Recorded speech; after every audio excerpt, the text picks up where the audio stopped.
Instagram page turned off Gonna all the make comments. another However, despite all these video concerns for and you red flags, guys. people were still making their way to the Woolen Folk Festival on October 20th. And then upload and try And to the do morning of the another event, video. it started raining a little bit, Okay, but that didn't deter the vendors from showing up. Also, this is the longest millennial pause I've ever seen. Hey Fiber friends, so as you can tell we're a little wet here at Woolen Folk. It is raining outside, but that's not a bad thing. Tina's Toast to Toes is located inside where it is warm and dry. So here's when we get into where everything went wrong. And shout out to Christine Parker on Instagram for capturing all of this madness we're about to go through. The morning of the event, things kicked off by pouring rain, and the parking situation I had was to just as make bad sure as the people table predicted looks it would be. okay. Then apparently the police weren't letting shuttle buses drop people off across from the entrance and made them walk from further down the street. This leading to an extremely long line for a single check-in tent with just one person scanning tickets. But she later adds on, apparently there were 3 other check-in locations, a total of 4, and no one said a thing about them. Just let hundreds of people wait for 45 minutes in the rain on a stupid bridge. After this, they note that a bunch of vendors were placed all the way up on the 5th floor of Foreland, a building with only one elevator for a 3,000 person festival. Then they go on to show just how much worse the rain is making things, saying, I know the weather is the weather, but a bunch of vendors are set up on a freaking hill. Adding on, there's a literal stream running downhill through one of the main tents. Stock is getting ruined. And so after a frantic morning of dodging the rain, Christine makes it back home and spills more tea on the situation. First, she says, literally a swamp with a cardboard box Band-Aid on it. And again, I know the organizers cannot control the weather. They can, or at least should have, controlled where they put the vendors who should not have been vending on an unpaved hill, which was absolutely not mobility aid friendly. Then saying, there's no vendor parking and no place to unload their gear. Sellers had to unload half a mile away and carry trips up and down hills to set up their booths. This sounds like an absolute nightmare when a lot of these people are just selling yarn and other knitting stuff, which could easily get wet. But then she goes into more detail about the vendor situation. Speaking of booths, Sorry if we hear multiple something in vendors the paid for background. one size of booth space and received a different size booth space, significantly smaller than square footage they paid for. And this is at a price tag of $900 for a single booth, $1,800 for a double. And she adds on, one vendor we visited smashed into a space half the area of what they paid for. It was literally propping up the booth next to it, the entrance to which was wide enough for only one non-disabled person to pass through at a time. Meanwhile, the festival organizers told the vendors to just deal with it. In follow-up stories, Christine says that most of the more popular vendors were given a space inside on the first floor. But she says that most people weren't even able to get inside because whenever it started raining, the crowd would get bottlenecked at the entrances, and visitors weren't able to get in or out. On top of this, she notes that when asking the event organizers for a map of the vendors, people were told the updated vendor map was on the website. Meanwhile, when she goes to look it up, it's just a page of logos with no clickable links or map whatsoever. All in all, Christine wraps up her Woolen Folk experience with this. Did you know shoppers had to pay $45 to even enter the event? That's fine. I understand that events like this have associated costs, but I did not have $45 worth of fun. In retrospect, I would have paid $45 not to go. I'll pay $45 to never have to do that again because it was deeply unpleasant. And if you're at home experiencing FOMO, you better stop it right now because you didn't miss a goddamn thing other than a bunch of drama. $45 to shop in the mud genuinely sounds like the Fire Festival of knitting. Like, what an insane ripoff. A lot of folks were hoping that r/CraftStart posts were just people overreacting and that event planning always seems chaotic and disorganized and that it wasn't fair to judge an event before it even happened. But I can assure you that Woolen Folk was every bit as bad, maybe worse even, as predicted. And I'm calling it now, there won't be another one next year. This was the nail in the W&F coffin for sure. This all sounds like a nightmare, but after we dive into the vendor side of things, we'll find out that things are actually much, much worse. But following the festival, we saw people over on Knitting TikTok sharing their few highs and many lows from the day, and explaining why they had to leave so early. With one person saying how they usually have to set themselves a budget of $200 for these events, but this year, by the end of it, they weren't even able to come close, and they worry about what this might mean for the vendors. Speaking of which, one of the vendors took to Reddit immediately after the festival and revealed a few eye-opening details. With this post, fellow Woolen Folk vendors, WTF was today? And they write, can we please talk about the absolute shit show that was today? From arriving to no booth assignment, to absolute chaos, and most of us not being placed where we are listed on the printed program they're distributing. To them not telling folks that several vendors will be outside ahead of time, so nobody was prepared. After marketing the last-minute venue change for the vendors as they shift indoors because of the expected rain, to not distributing vendor packages, to not telling vendors when to wrap up for the evening, and treating us like crap throughout all of it. We've never paid this much money for an event before, and so far the worst organizational nightmare we've ever seen, and the worst vending spot we've ever had. Oh, and we had 0 sales today, and from speaking directly to other vendors, we're not the only ones. That is unbelievable, and to be forced to pay to go through all of that is criminal. Later, they make an edit to the post, adding that the organizer Pam was overheard by vendors saying that the outdoor vendors who were unhappy can suck it. And they found that the last-minute venue change was actually due to Felicia not getting the proper permits for the former place, even dropping the link to the actual government documents as proof. This knitting drama does not play around. The following day, many attendees took to Reddit themselves and started sharing their nightmarish experiences. Some saying how it was $50 to buy a ticket the day of just to get in, and they still were only able to stay for 30 minutes because of how awful it was. Many other people were saying that they were never notified of the venue change by email, so they showed up to the other venue 40 minutes away and nobody was there. And the people that did know about the venue change only found out because of a vendor they followed posting about it on Instagram. One attendee describes it like this: when I bought my tickets for a relatively high price point, I was buying tickets for a music, food, and yarn event in an orchard with lots of open space. A friend even planned to bring their young child because it seemed like a nice way to spend time together in a non-overwhelming yarn event. What we got instead was a dangerously crowded event in an ex-industrial space with lots of blind ends to get stuck in. No way to find the vendors I wanted to see, no way to even get to some of the vendors. Good luck if you needed elevator access to the 5th floor. The line was wild.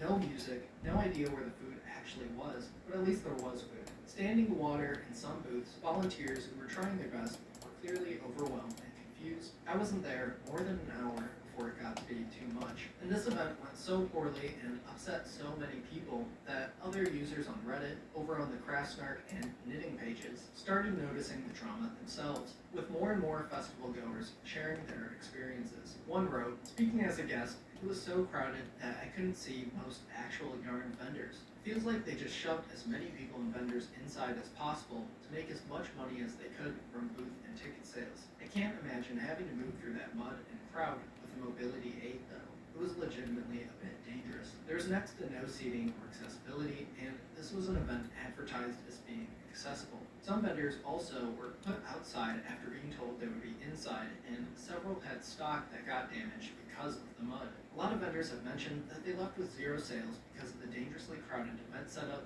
and the unreliable Wi-Fi that made it impossible to take payment. No ATMs on site. Some booths were just 5 feet wide and 10 feet deep, which is definitely not enough room for tables of yarn plus people to see them. Some vendors ended up sharing booths because of the mud damage to other booths, a solution organized by the kindness of other vendors and not the organizers. And at this point, 2 days following the event, dozens of vendors started taking to their Instagram pages to lay down what really happened. And wow, is it bad. Many writing how exhausted they are from the event and how embarrassed they are for promoting it for so long. With one vendor saying, the event on Friday was not what we expected, and we're especially disappointed in the significant accessibility issues that limited the ability for many to shop the event, including fire code and ADA compliance. Our booth, and so many of our fellow vendors' booths, were crowded, uncomfortable, dark, or simply inaccessible, with additional attendees posting similar things to back up this sentiment.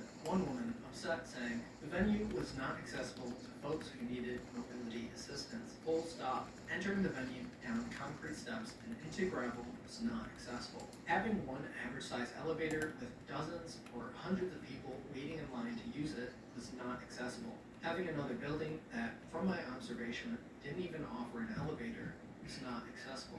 Giving out handicap parking passes and then not telling those people how or where to utilize their passes was not accessible. Covering giant puddles of mud with soaking wet cardboard was not accessible. The inaccessibility was shameful. and other people added in that is even less accessible for people with service animals. Overall, it didn't seem like many people came out of this festival with positive things to say. And it makes even more sense after we start seeing the insanely bad fire festival conditions that vendors started posting to Instagram. And it looked bad enough before, but oh my god, these are like the same level of mud pits that they have at Lollapalooza. Like, how did the event organizers not plan for this at all? It's insane. They couldn't look up the weather app one time. One vendor replied under a previously mentioned Reddit post and really laid out the details of how disorganized this thing really was. I paid $1,800 for two 10x10 booths. My whole week was planned on the information provided in the contract and the subsequent emails. I asked if there was adequate parking for load-in, especially for vendors with trailers. I was told yes. My display was planned on a 10x20 booth. I brought enough product to fill that 10x20 booth. We were not given a vendor map prior to the event. Should have been red flag number 1. We were not given a load-in schedule like promised. Should have been red flag number 2. They go on to say that they were forced to park a quarter of a mile away just to unload in time. Then carrying hundreds of pounds down the hill over and over again just to set up. Going on, writing, there's no centralized vendor check-in. You had to track down a person you've never met before and hope they could tell you where to go. They had a hand-drawn map. I had to double-check my placement several times, and when questioned why this did not look like a 10x20, I was told that I only paid for a 10x15 booth. I told the staff member that I most certainly did not pay $1,800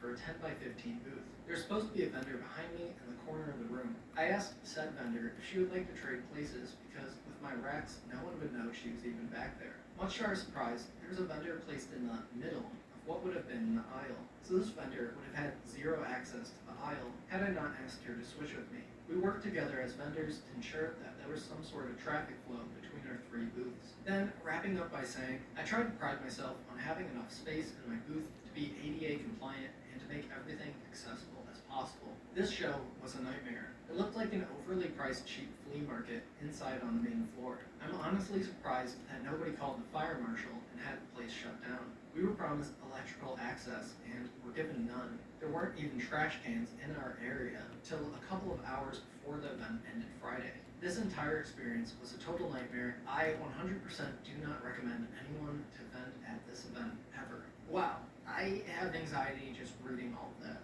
It's so disgraceful just how many small businesses that these event organizers have financially ruined, basically, just by hosting this bad of an event. Following all this, after seeing so many vendors speak out about their poor treatment, other attendees and Reddit users got a little pissed off at the vendors that got good sales and didn't acknowledge the disaster at all, arguing that it was impossible not to notice how bad the safety and accessibility issues were, and that these larger vendors that got better spots should speak up for their affected peers, especially considering they got all the sales while many got few to none. The next day, on October 23rd, someone on the Craftsnark subreddit that lives close to where the event was held started blaming the venue for the extremely poor planning, writing, the event was poorly organized, but it's also largely in part due to the venue Foreland itself. I'm sure it was a scramble to find a venue last minute, but there is no way that Foreland was capable of hosting this many people regardless of the weather. They are known for being poor members of the community and exceptionally exclusionary and money-focused. It wouldn't surprise me if they sold the organizers on a vision that they couldn't deliver. How can you have a 3,000-person event with only 25 parking spaces? If they were involved in the community and applied for a mask gathering permit, they would have known that it was Superintendent's Day at the local school, and that the parking lots would have been empty Friday, directly across from the bridge. A 5-minute walk. That is not on the organizer, that's on the venue, in my opinion. The venue has a 500-person capacity. I am very surprised that they offer their space to an event that had 2,800 tickets sold. The entire property is less than 1.5 acres, and that's including the artist studios and cafe that were inaccessible. It's likely that they were trying to claw back press by hosting a BIPOC organized event after they kicked out the Housing Coalition. And it's at this point that things go from bad to even worse. Because the next day, on October 24th, Felicia uploaded an apology to the Wool and Folk Instagram page, with the comments turned off. It says, to the Wool and Folk community, I want to apologize to the knitting community. The transition to a new venue this year was more challenging than I could have ever anticipated. Logistics, coupled with the severity of the rainstorm, made accessibility and crowd control difficult for us. I am sincerely sorry that our accessibility goals were not met, and am equally disappointed in the way the day transpired. I had hoped and envisioned a great experience for everyone. I will be taking a hard look at the ways I can improve Wool and Folk and promise to bring you the wonderful and inclusive Wool and Folk event that you have grown to love. To the vendors, I offer an apology to you.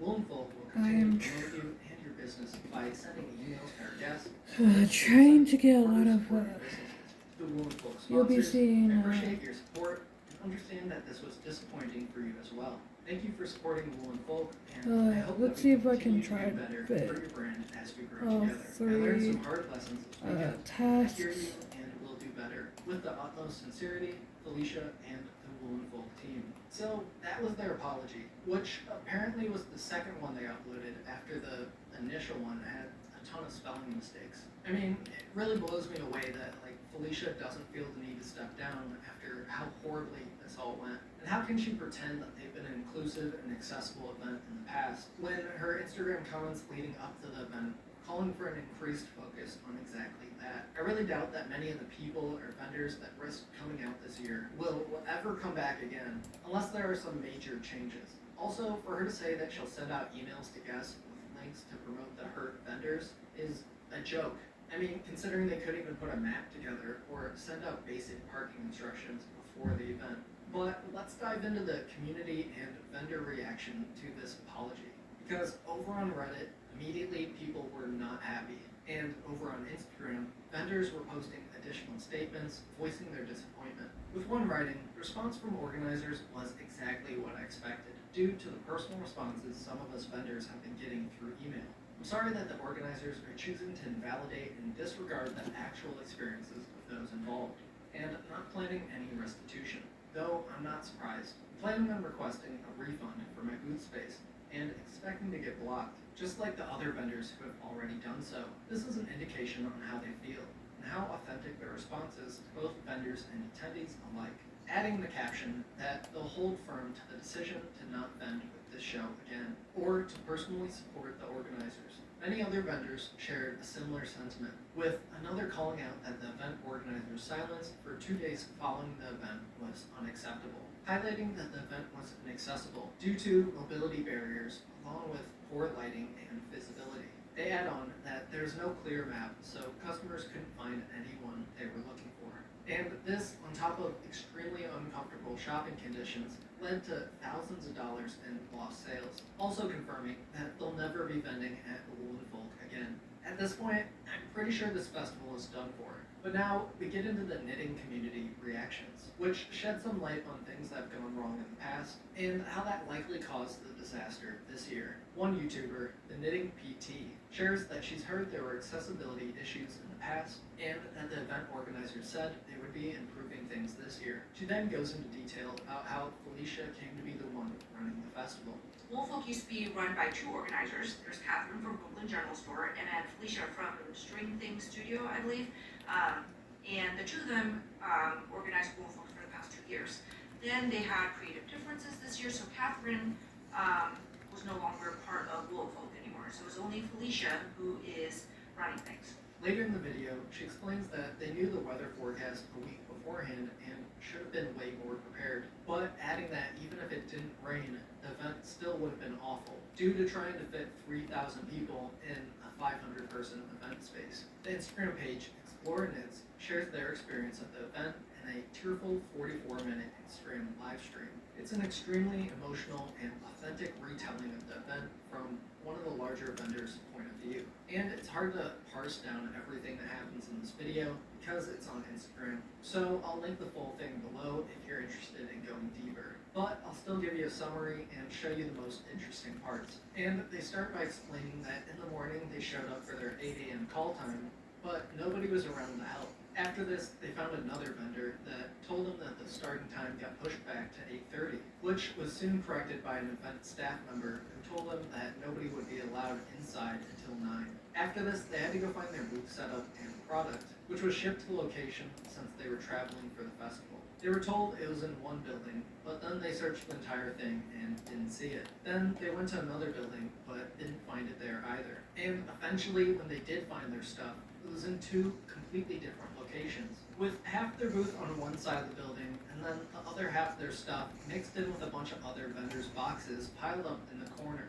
After this, they were left to figure out where to set up outside, and after setting up their booth, they asked for electricity to plug in their sign, since they were told it would be provided. Event staff told them that they couldn't have electricity in their current spot outside, but there's a smaller corner spot inside if they wanted to move. But they decided not to because they knew a lot of people would probably visit their booth, and they didn't want to make things more crowded. This led to 10 vendors in their single tent, sharing just 2 electrical outlets. All in all, they say it was a create your own space type of situation, where they didn't receive support for basic infrastructure or accessibility. And later when they had to plug in their own power strip, an event organizer literally thanked them and didn't show any concern or apologize for not providing what they promised. I do have to include this clip though, because it's at this point that a few interesting things come out about Felicia and the other event organizers. So many people, we witnessed just so many interactions of just people organizing the event being so nonchalant,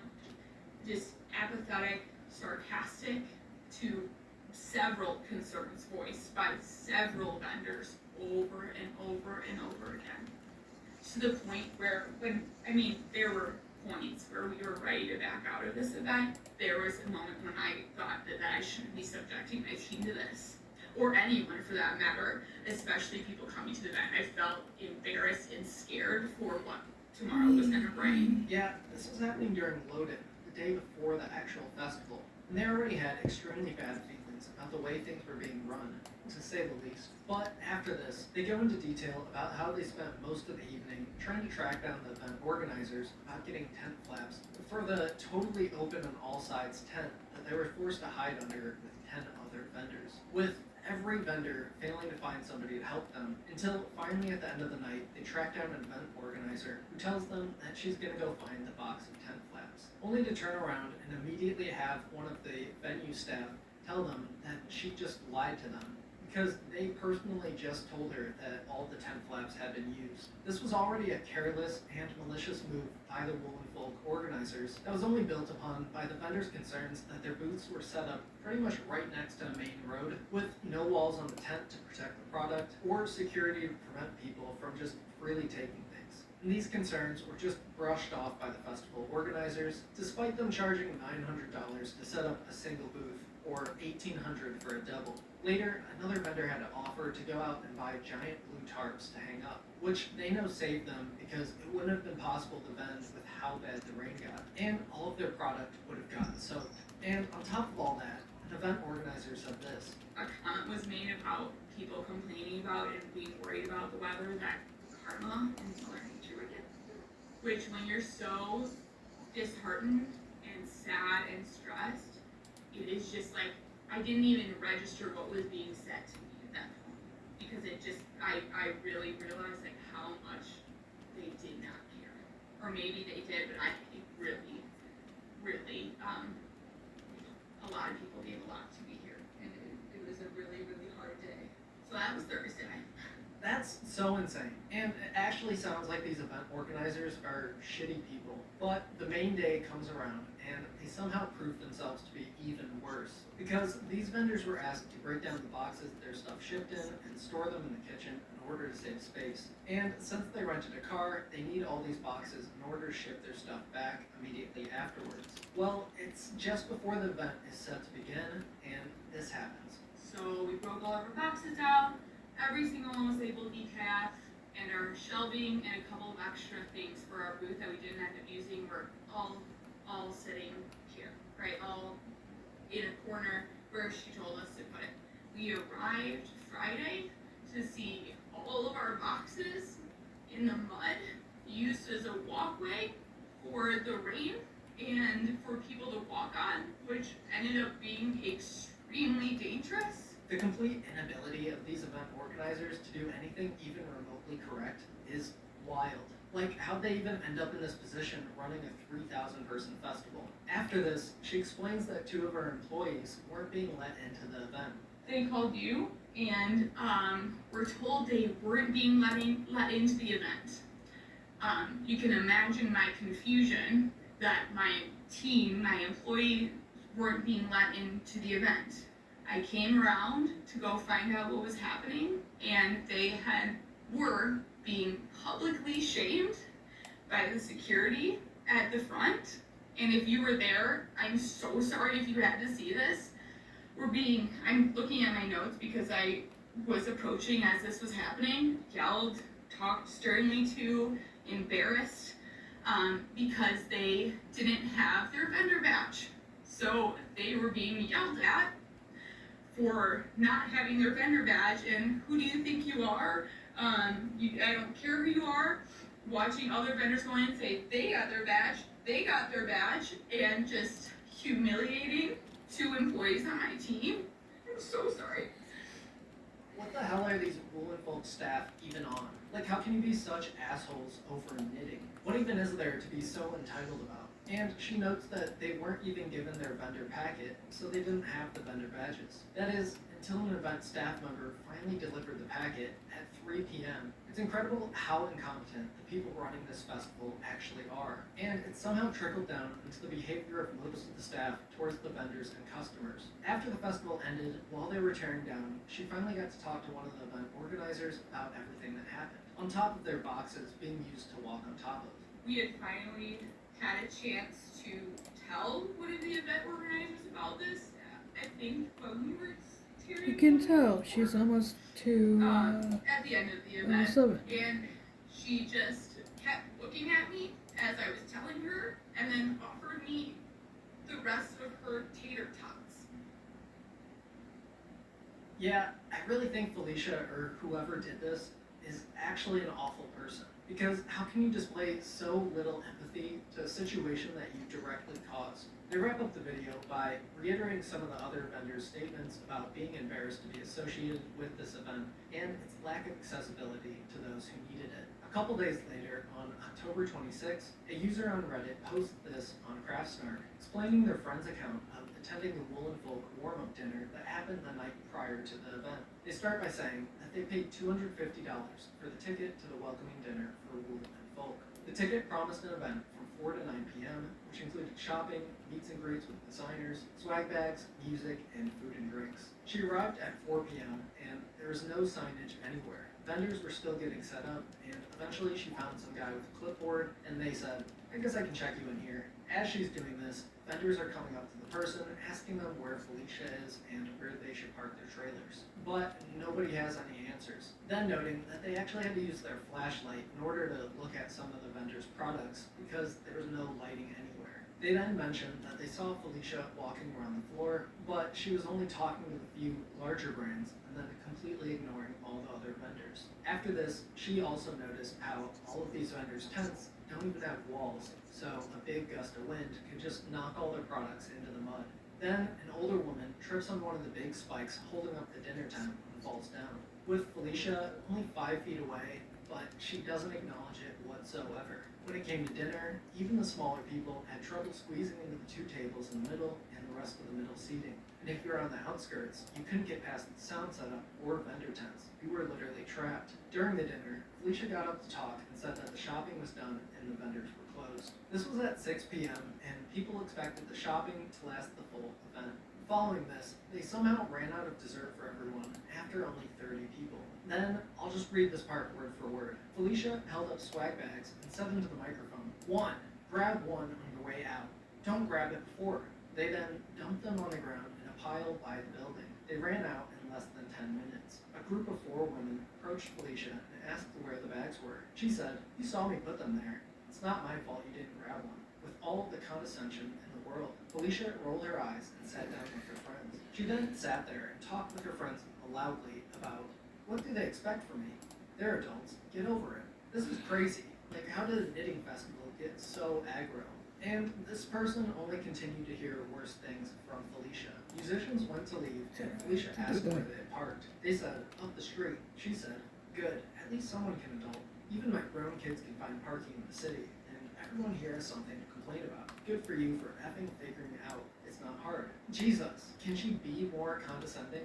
Well, apparently yes, because here's what they also overheard. It's not my fault you have to walk your stuff here. I didn't make you bend. All while rolling her eyes and laughing. All anyone does these days is complain. If you don't like it, don't come. Easy. Everyone is too sensitive and needy. No one can do anything for themselves. It's not my fault you can't walk upstairs. It's not hard to walk. She should watch where she's walking. The huge spike in the meal tent is in plain sight. I don't know what they want from me. What do they expect? Everyone just has to complain about something, or expect special treatment for stupid reasons. Good for you for not being like that. I made a good choice paying you, said to the musicians. Then, while they were in line waiting for food, an older, overweight woman with a cane came up to Felicia and asked if there's anywhere she could sit, because she couldn't fit and was afraid to walk outside on the hill on the slant to eat. And Felicia said, "It's open seating. Figure it out," and then walked away. Wow, she just sounds like a terrible person. And now it's not hard to see why so many vendors had such an awful experience and this festival ended up in such a disaster. But anyway, here's a few memes from the Crafts and Arts subreddit about this whole situation. And I'm gonna link to a post below that provides a list of all the affected vendors if you'd like to help out. But now that we've made it through everything, I'm genuinely surprised at how much drama there was behind a knitting festival. And I think I can confidently say that this was, for sure, the Fire Festival of knitting. But all that's left is for me to ask you, what do you think about everything? Was this poor planning on part of the organizers, or does the venue share some fault too? And what do you think about Felicia, the apparent mastermind behind this whole festival? And did you actually go to Woolen Folk 2023? Was it as bad as everything I just went through? Let me know in the comments. And if you want to stay caught up on the latest internet drama and news, feel free to stick around and check out my recent videos. Thank you so much for watching to the end, and I'll see you in the next one.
To elevate every aspect of our game. It was how we made Chrome Tour faster, with longer carry, and more consistency than ever before. Try it for yourself and see why Chrome Tour is the new gold standard. One popular track wife on TikTok known as Ballerina Farm has recently gone mega viral due to an article that was released which shattered the facade of empowerment for womanhood and exposed the hammer blow for feminism the account truly represents. The popularity of this story was greatly aided by the subsequent release of the now infamous Egg Apron video, which we'll watch right now. But before that, be sure to subscribe, like the video, because the channel's been doing amazingly recently. I really appreciate all the support. Also, for those who don't know, I have a Patreon, where for £2 you can join the Patreon and Discord, where I spend a lot of time. Anyway, let's watch this Egg Apron video. Okay, it's my birthday present from Daniel.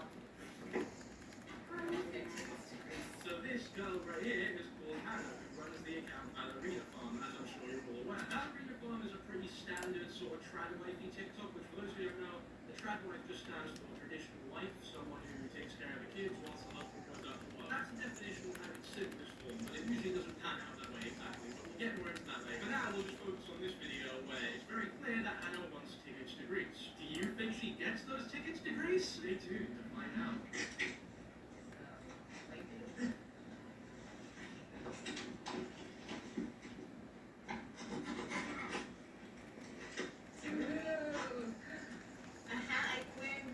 How brutal is that? She opens up the cardboard box, which Daniel, the husband, he's not even like wrapped it up or anything. He's just given her like an Amazon Basics package. But it's quickly become apparent that there are tickets to Greece in this box.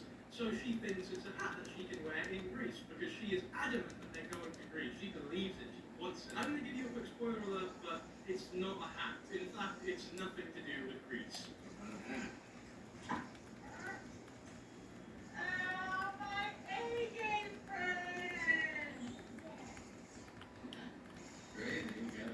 I have never even seen one of those before in my life. I didn't know they existed. They do look quite handy. Like, I would use one if I had one, but if I was expecting tickets to Greece and that's what I got, I'd be pissed off, to be honest with you. And when you consider the fact that she didn't even thank him for it, it's pretty safe to assume that she's not too happy with the egg apron.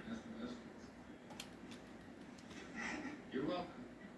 Thanks, honey. The husband's response is by far the worst part of the video. He just sort of patronizingly goes, "You're welcome," because she was not happy with it at all and didn't thank him, so he basically forced her to thank him by saying, "You're welcome," which is so douchey. He also, under his breath, sort of goes, "Ooh, it's the best egg apron that money can buy." I mean, it's just a bit of fabric, really, but this becomes even more insulting when you know the backstory behind this family and the sort of life that they lead. Because this man is not somebody who can't afford tickets to Greece. In fact, he is the heir to a millionaire. In fact, this isn't the first time that ballerina farm has made it into the mainstream.